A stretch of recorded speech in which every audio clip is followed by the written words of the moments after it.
The screen flickers. Grainy footage. A girl, barely visible in the shadows, is screaming, wild, guttural, desperate. No words. Just terror. That was the final known trace of 23-year-old Mia Thornton. The internet exploded. The footage was just 12 seconds long, but it burned itself into the collective memory of millions. And no one has seen her since. Mia Thornton had built a loyal following online by doing what most people wouldn't dare. With a flashlight, a camera, and nerves of steel, or what she let her audience believe were nerves of steel, she ventured into places where silence pressed down like a physical weight. Old hospitals, collapsed schools, abandoned churches. Her niche wasn't just urban exploration.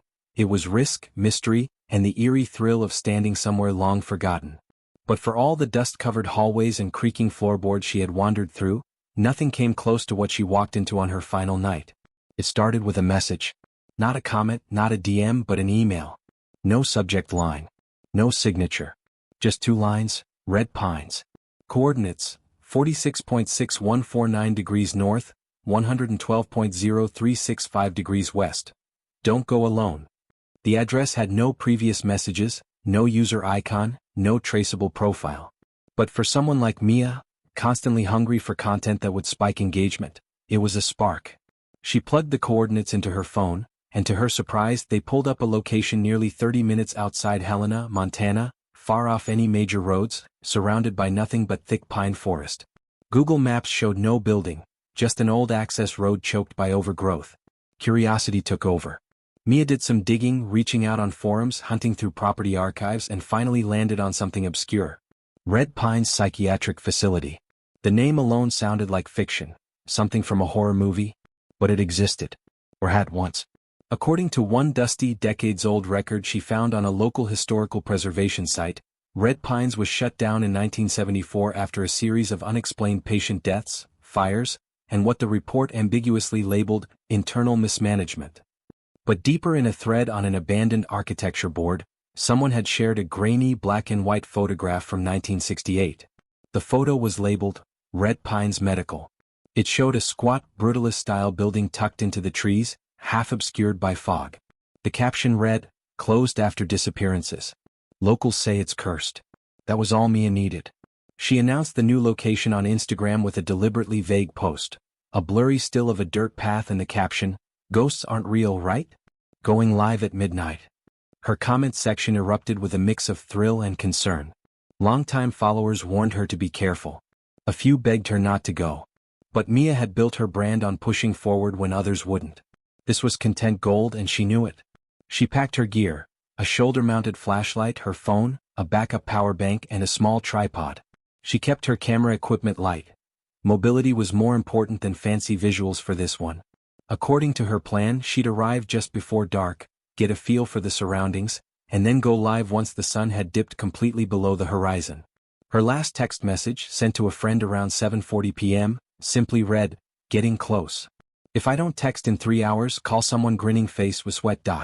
The access road was worse than she expected, thick with fallen branches, the trees so dense that they seemed to suck the light out of the sky even before dusk. She parked her car about a mile from the coordinates when the road became impassable. The air was cold, unnaturally still. As she made her way through the forest, filming a few short clips to later include in her teaser montage, she caught sight of the building. It looked dead. Colorless. Windows shattered or completely blacked out. Ivy clawed up one side like it was trying to pull the structure back into the earth. A rusted chain hung loose from the gate, and a sign posted decades ago leaned sideways, almost too faded to read. But one word stood out, condemned.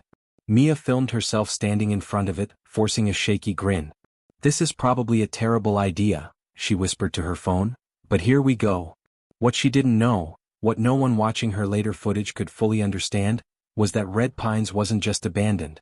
It had been left untouched for a reason. No trespassing signs hadn't been placed there by authorities.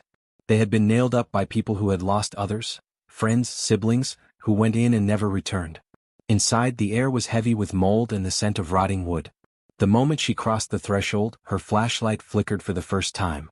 Just a glitch, she thought. But it happened again. She chalked it up to nerves and humidity. As she explored the first hallway, her footsteps echoed far louder than they should have.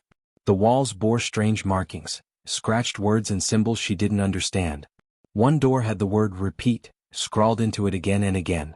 Beneath it, dried brown stains. She kept filming. Content was everything. But the deeper she went, the more the structure seemed to resist her presence. The wind didn't blow through the broken windows. There were no animals, no insects. Only silence, broken by the occasional soft groan of shifting wood, or something else. Her phone buzzed. A notification popped up, low signal detected. Streaming may be interrupted. But she had already committed. She set the tripod, steadied her camera, and prepared to go live. She never noticed the figure watching her from the far end of the hall, motionless, perfectly still, half hidden in shadow. Because when she pressed the Go Live button, everything changed. The live stream began at 11:38 p.m. The screen lit up with the flicker of Mia's flashlight cutting through dense darkness, her breath audibly fast but steady. Her face appeared briefly, nervous but determined. Over 12,000 people tuned in almost immediately, the live chat flooding with messages, "Be careful. OMG, this is crazy, and is this place even safe?" Mia barely glanced at them, more focused on what lay ahead. At first, the asylum looked like every other place she had explored, decayed, hollow, soulless. But within minutes, the tone shifted.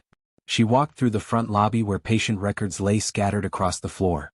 Some appeared disturbingly fresh, as if someone had disturbed them recently. A filing cabinet door hung half open. Mia paused, picking up a brittle file labeled D. Weller, Isolation Ward. She muttered, "Who the hell is this?" and set it down, continuing deeper. A few viewers urged her to go back. But the further she went, the more the chat became divided between worry and thrill. That was when the first audio glitch happened. Her voice crackled suddenly, like a badly tuned radio, followed by a sharp pop of static. Her screen didn't freeze, but the quality dipped. Then it stabilized. Mia stopped and tilted her head. "Did you guys hear that?" she asked, looking around. The chat blew up, many viewers typing yes, "What was that?" and something whispered. She panned her camera across a long corridor where the walls seemed to breathe with mold. On the far side, a door creaked open on its own. The flashlight stuttered and Mia's hand visibly shook. "This place is messing with me," she whispered. She walked into what appeared to be a treatment room. Broken restraints hung from a rusted metal bed, and medical charts lay open, pages fluttering despite there being no wind.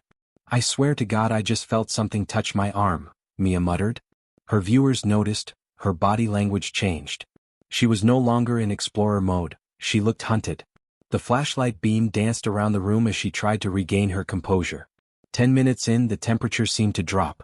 Mia could see her breath. She muttered something unintelligible and stopped in front of a hallway marked Restricted, Ward C. The red paint looked fresh. She stood frozen for a few moments before stepping inside. The camera jostled as she moved quickly now, as if driven by something unseen. Then she began muttering, not to the audience but to herself. "It's just in your head. Just shadows. Don't listen to it." Her voice cracked. The next 5 minutes were chaotic. The chat was filled with panic. "She's not okay. Get out. Something's behind you."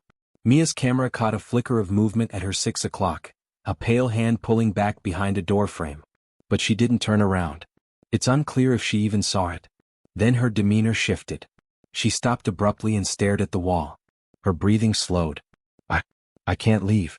It's not letting me," she said flatly. Her eyes were wide but vacant, as if something had taken hold of her thoughts and rooted her to the ground. Her hand trembled violently and she dropped the flashlight.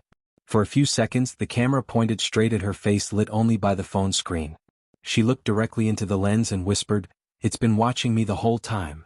Suddenly, a loud screeching sound blared through the feed, like metal dragging across concrete. Mia screamed, not in fear but in complete, instinctive terror. She turned to run, the phone swung wildly as she moved back down the hall. Heavy footfalls echoed behind her, yet the chat would later debate whether those belonged to her or something else. Her screams intensified, losing coherence. Just noise. Raw animal panic. She tripped. The camera went flying, landing on its side facing a wall covered in bloody handprints. Her figure, half-lit, appeared crawling on all fours trying to reach the camera. The screams continued, desperate, painful, never breaking for breath. It lasted 12 seconds. Then the screen went black. The live stream ended abruptly, replaced by a stream disconnected error. At first, viewers believed it was a stunt, a performance. But when Mia failed to post updates the next morning, the comments shifted to worry, then alarm. People clipped the footage, analyzing the audio for hidden messages. Some claimed they heard a second voice whispering just before the scream, "Now you see." Others believed her eyes were different in those final seconds, as though dilated beyond human capacity. YouTube froze the video less than 24 hours later after reports flooded in. Mia's channel went dark. The only thing left behind was the echo of those final screams, shared across the internet, remixed into creepy TikToks and reaction videos. But even stripped of context, that sound unsettled listeners. It didn't sound like someone acting. It sounded like someone realizing they were about to die in the most horrific way possible, and worse, that no one was coming to help. People began to question how real any of it had been. But those who knew Mia best insisted she wouldn't fake something like that. Her friends reached out to the police, who later confirmed her phone had stopped transmitting shortly after the stream ended. No GPS. No signal. It was as if the building itself had swallowed her whole.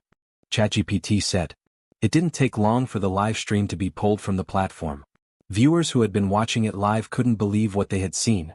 Mia's terrified screams, the dark figure behind her, the sudden collapse of the camera. Some thought it was a hoax, a stunt for clicks. But others knew. Something had gone wrong. Within 24 hours, #FindMiaTorres began trending. Her fans flooded Reddit, TikTok, and YouTube with theories. Frame-by-frame breakdowns of the stream appeared everywhere. Users enhancing audio, slowing video, trying to make out any shape in the dark that could explain what happened. In one still frame, someone highlighted what looked like a pale hand reaching from behind the door. In another, a faint silhouette stood by the wall just before the camera dropped. Theories ranged from mental breakdown to cult abduction to paranormal interference. Everyone had a guess. No one had answers. Police got involved only after Mia's roommate filed a report. When authorities reached Red Pines Asylum 3 days later, the building was empty. Mia's car was still parked near the service trail. Her bag, some equipment, and spare batteries were inside. But her phone, the one used for streaming, was gone. So was Mia. The asylum showed no signs of forced entry or struggle. No blood. No prints. Just dust, silence, and time standing still. One officer, speaking off the record, said it felt like the place had swallowed her whole. Detectives reviewed the online footage and attempted to track the live stream's GPS data. Strangely, the data was corrupted. The stream pinged several locations at once, flickering between the main building, the old basement level, and even outside the property. One moment, the feed showed she was in the isolation ward, the next it marked her as underground, where no blueprints showed anything existing. No one could explain it. The case quickly became a national mystery. News stations covered it as a tragic internet disappearance. Documentaries were rushed into production. Paranormal investigators swarmed the site but reported nothing concrete. A few claimed to have heard whispers or felt ill while inside. One YouTuber tried recreating Mia's path through the asylum and claimed he was locked inside a room for 10 minutes with no visible cause, just the sound of breathing in the darkness. He never returned for a second attempt. 6 weeks after the stream, something resurfaced. A user on a deep web forum uploaded a short, corrupted video file titled m_final_footage.mp4. It was only 20 seconds long. The clip showed Mia, clearly distressed, inside a completely dark room, whispering, "It sees me," over and over again. Her eyes didn't blink. Her voice sounded wrong, like something was speaking with her. And in the final second, before the screen went black, she looked directly at the camera and smiled. The smile wasn't hers. The authorities traced the IP but came up empty. The clip was taken down in under 10 minutes, but by then dozens of people had saved it. It became a cursed file in some circles, rumored to cause vivid nightmares or hallucinations when watched at 3:33 a.m. Some dismissed it as urban legend. Others, especially her core followers, believed it was real. And they swore that in the final frame, the camera pans slightly to reveal Mia's reflection in a cracked mirror, still whispering after her body disappears. Eventually, the police closed the case, citing lack of evidence and presumed death. But her parents never gave up. Her mother continued to post on Mia's social accounts, pleading for any new information. Her father visited Red Pines every year on the date of her disappearance, leaving behind one of her childhood teddy bears on the cracked asylum steps. And yet, the story didn't end there. 2 years after the live stream, another explorer posted a video claiming to have found Mia's phone, wedged beneath a rusted gurney in the treatment ward. The screen was shattered, battery bloated, but when connected to a computer, a hidden folder appeared, _watch_us. Inside were dozens of video files, each corrupted except one. It was 14 minutes of footage, silent and out of focus, showing someone walking through the asylum, but not Mia. The figure was taller, movements slower, more deliberate. And every so often, the camera would shift focus and briefly catch glimpses of Mia, standing perfectly still in the background, face shadowed, eyes wide. That file ended abruptly with static. No sound. Just an unending low hum.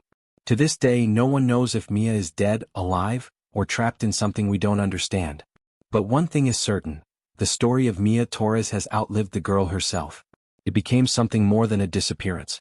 It became a warning about curiosity, the dangers of chasing what should be left behind, and the price of seeing too much. Some nights, when the wind is low and the moon is full, people claim you can still connect to the original livestream, just for a moment. A glitch in the feed. A flicker in your signal. A girl's voice whispering from the dark. Don't watch this.